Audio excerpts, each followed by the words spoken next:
Dans les profondeurs oubliées du monde nécropole de Solemnas, quelqu'un veille.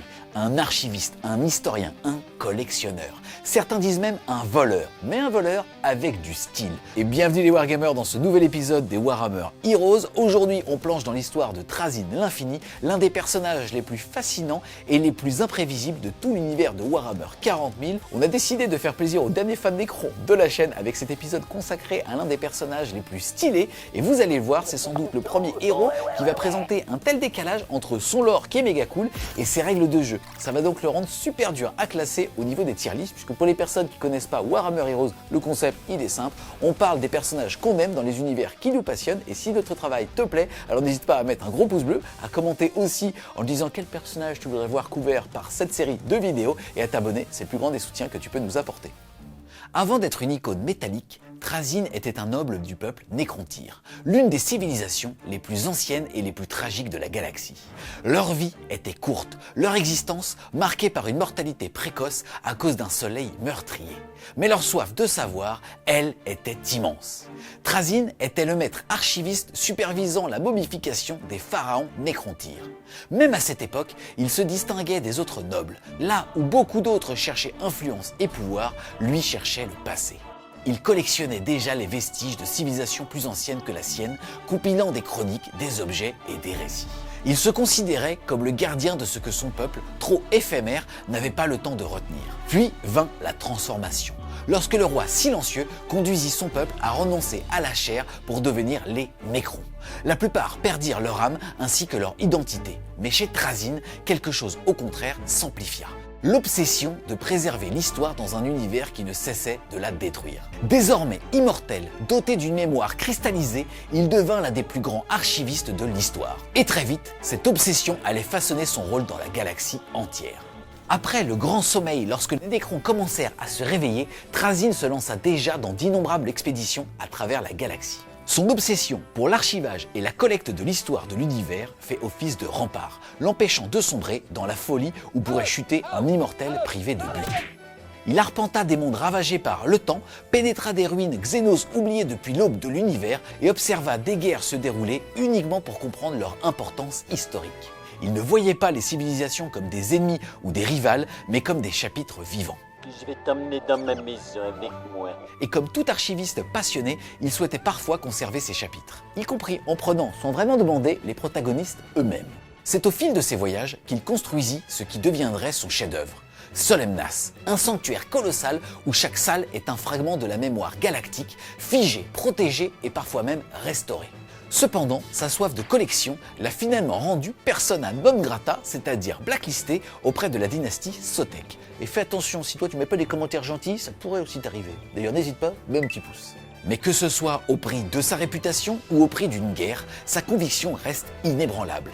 Si lui ne préserve pas le passé, alors personne ne le fera.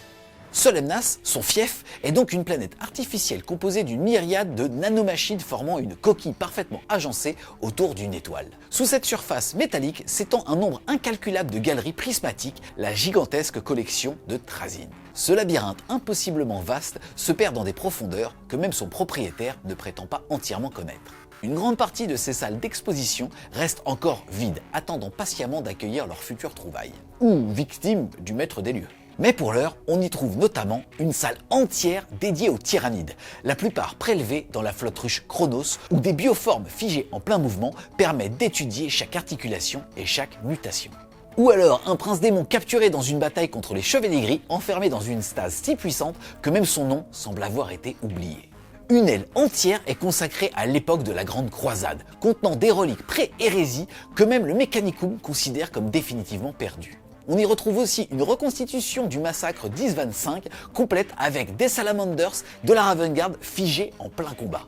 On y retrouve aussi bien d'autres trophées prélevés au fil des millénaires, comme la carapace d'un Manslaver, un Custodes ou encore la tête de Sébastien Thor, le chef de la rébellion contre les seigneurs tyranniques de Terra au 36e millénaire. On raconte même que l'un de ces halls contient une armée humaine entière figée dans la charge issue d'une guerre oubliée dont l'Imperium ne conserve aucune trace.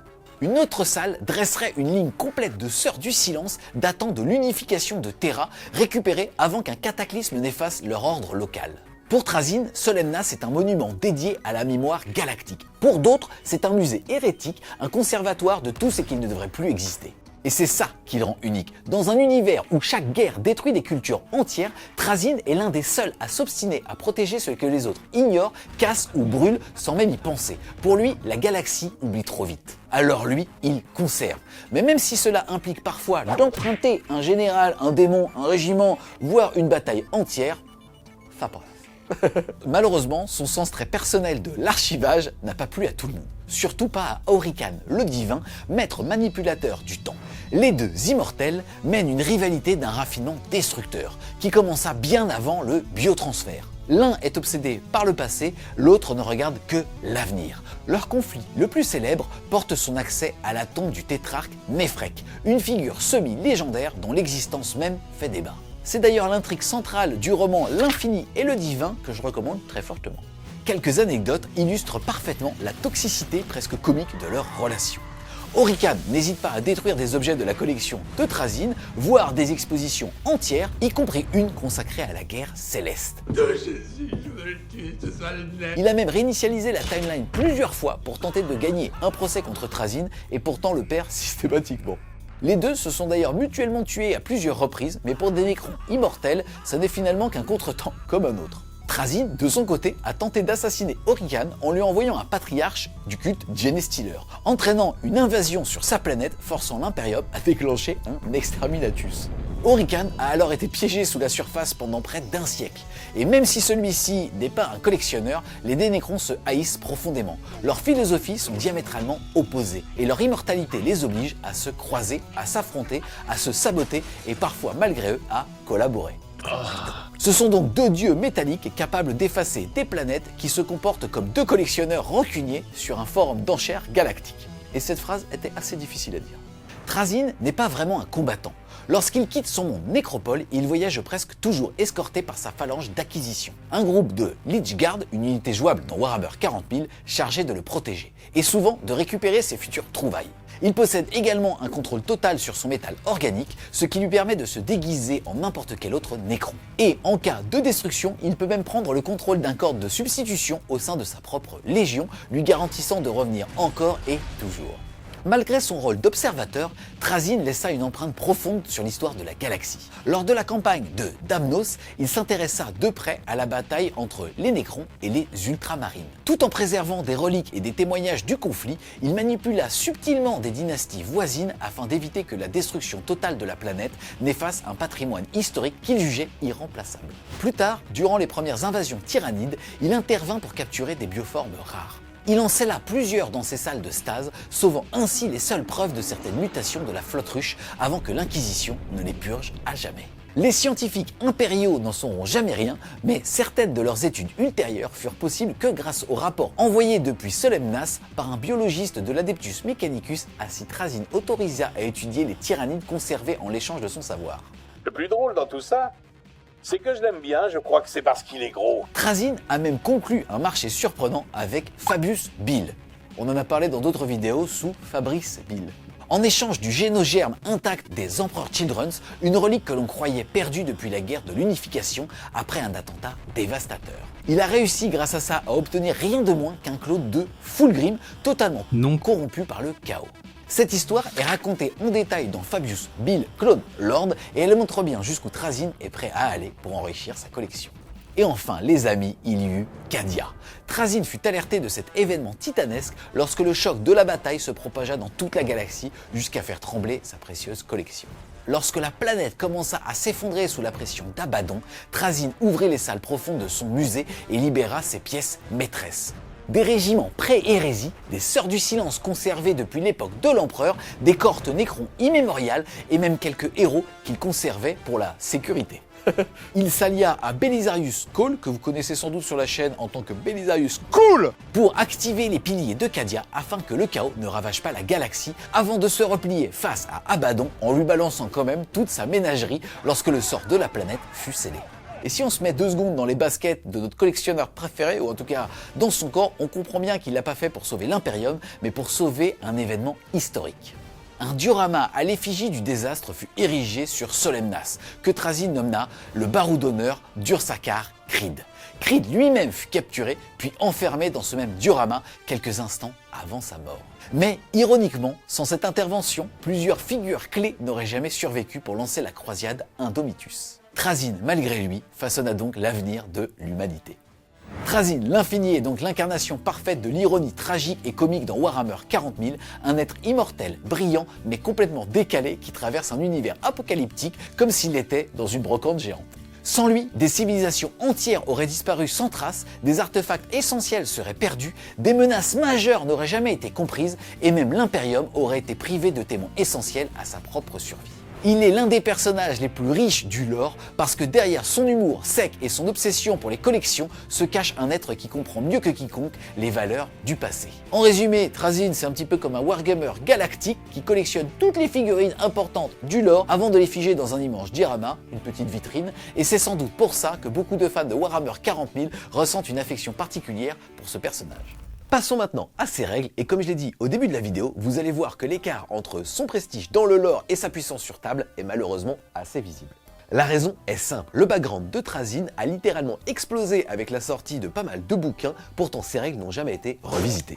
Non mais oh! Crache dessus maintenant! Résultat, elle ne représente plus du tout ce que Trazyn est devenu dans l'univers de Warhammer 40 000. Côté profil, c'est basiquement un tétrarque standard. Il coûte 75 points, donc 10 points de moins qu'un tétrarque, mais vous perdez au passage leur point de commandement gratuit. À la place, Trazyn offre ce qu'on appelle un sticky objectif opaque qu'il va accompagner, mais seulement en phase de commandement. C'est-à-dire que s'il contrôle un objectif avec ses petits copains à la phase de co, alors il pourra s'en éloigner et il en gardera le contrôle jusqu'à ce qu'un adversaire vienne le reprendre. Honnêtement, c'est une règle qui est bonne dans l'arsenal de beaucoup d'armées, mais qui, chez les Nécrons, est assez anecdotique, puisqu'ils ont déjà pas mal d'outils pour tenir leurs objectifs. Ensuite, son aptitude signature haute de substitution vous permet de retirer un personnage Nécron d'une unité pour à la place le remplacer par Trazyn full point de vie, comme s'il avait échangé sa place avec un clone. C'est très bien dans le lore, mais sur la table, ça revient quand même à sacrifier un personnage souvent plus utile pour sauver un autre personnage, Trazyn, qui ne l'est finalement pas vraiment.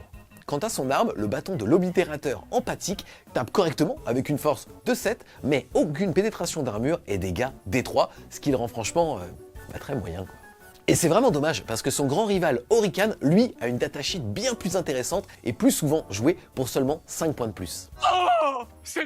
Il m'a volé ma vie! Calme-toi, Kenny. C'est un cauchemar! Quand est-ce que ça Respire finira? profondément. Si Game Workshop mettait ses règles à jour pour coller à son lore actuel, on pourrait imaginer des choses vraiment fun. Par exemple, une fois par partie, invoquer la chambre du Tesseract pour faire apparaître à 6 pouces une unité issue des réserves dans n'importe quel codex. Ou même, pourquoi pas, un détachement spécial, la collection du Tesseract, où Trazyn serait votre seigneur de guerre et vous pourriez inclure jusqu'à la moitié de vos points en unités d'autres factions, bien sûr hors héros épique ou unité signature.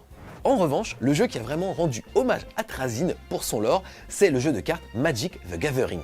Dans le set Warhammer 40 000, Trazyn a des cartes plutôt monstrueuses. C'est une créature artefact légendaire, logique pour un Nécron. Ils lui ont collé contact mortel, ce qui lui permet de tuer tout ce qu'il touche. Pas très cohérent avec son lore, mais ça impose le respect de la collection.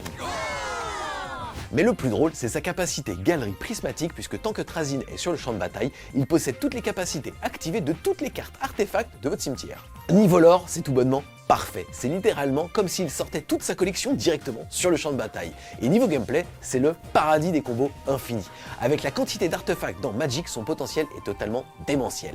Pour conclure, on attend vraiment une refonte complète du personnage, plus pour Warhammer 40 000 que ce soit au niveau de sa figurine qui est en finecast et date toujours de 2011, ou alors ses règles qui ne rendent absolument pas justice à la légende qu'il est devenu. T'as intérêt à être une lettre d'excuse, fais voir. Oh, t'es immense là-dessus. Oh, il est très réussi ce dessin. Tu es sincère? Arrive le moment tant attendu de classer Trazyn dans notre collection, à nous au niveau des tiers des Warhammer Heroes. Comme on l'a dit, assez déstabilisant et décevant de se rendre compte, comme je l'ai dit précédemment, que c'est une figurine qui est toujours en finecast, c'est-à-dire en résine, une des rares de Warhammer 40 000 qui est encore ici, puisque une grosse partie des restants ont tout simplement été supprimés de la gamme dès qu'on est passé des index au codex, et malheureusement ça ne va pas plaider en sa faveur. Donc très difficile à classer, parce que oui, c'est un Nécron, et comme tout le monde le sait, on déteste les Nécrons sur FWS, donc logiquement, il ne devrait même pas être dans cette liste. Non, je déconne, ici, On l'aime le petit Trazin. Je me mets pas en mode Raptor. En mode T-Rex. En tant que personnage à la fois drôle, tragique et incroyablement culte, il mériterait presque un S tier. Mais en termes de règles, c'est tellement décevant que si on jugeait uniquement cet aspect, il serait avec les bolos. Regarde-nous, deux superstars qui traînent ensemble. Donc pour l'instant, on va le classer en B tiers. Je vous invite tout simplement à dire en commentaire où est-ce que vous l'auriez classé, sur en B, mais nous on va décider de le mettre juste avant Monsieur Cascule Tracas. Trazin devient donc le Xenos le mieux classé de la liste, et si un jour sa datasheet est enfin mis à jour, alors on pourra penser à le mettre en A. Les amis, ce petit Warhammer Heroes arrive maintenant à sa fin. Un grand merci à tous de l'avoir suivi. J'espère sincèrement que ce genre de vidéo vous plaît. Si c'est le cas, n'hésitez pas à le dire en commentaire, à dire aussi les personnages que vous voudriez voir couverts sur ce genre d'émission, ou alors tout simplement à revoir le classement si jamais vous avez des petites plaintes. N'hésitez pas aussi à mettre un pouce sur la vidéo et après l'avoir fait, à la booster, c'est-à-dire la mettre en avant pour que d'autres puissent la découvrir. Et si vous voulez supporter Fred Game Studio, n'hésitez pas à aller faire un tour sur son Tipeee. Le lien sera en description. Et moi, je vous dis à plus les Wargamers.